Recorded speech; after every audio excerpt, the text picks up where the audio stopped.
وہ لوگ بے شبہ کافر ہیں جو کہتے ہیں کہ اللہ مسیح ابن مریم ہی تو ہے، حالانکہ مسیح یہود سے یہ کہا کرتے تھے کہ اے بنی اسرائیل، اللہ ہی کی عبادت کرو جو میرا بھی پروردگار ہے اور تمہارا بھی،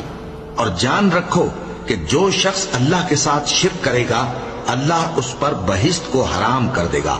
اور اس کا ٹھکانہ دوزخ ہے اور ظالموں کا کوئی مددگار نہیں ہوگا۔ وہ لوگ بھی کافر ہیں جو اس بات کے قائل ہیں کہ اللہ تین میں کا تیسرا ہے، حالانکہ اس معبود یکتا کے سوا کوئی عبادت کے لائق نہیں۔ اگر یہ لوگ ایسے اقوال و عقائد سے باز نہیں آئیں گے تو ان میں جو کافر ہوئے ہیں وہ تکلیف دینے والا عذاب پائیں گے۔ تو یہ کیوں اللہ کے آگے توبہ نہیں کرتے اور اس سے گناہوں کی معافی نہیں مانگتے؟ اور اللہ تو بخشنے والا ہے، مہربان ہے۔ مسیح ابن مریم تو ایک پیغمبر ہی تھے،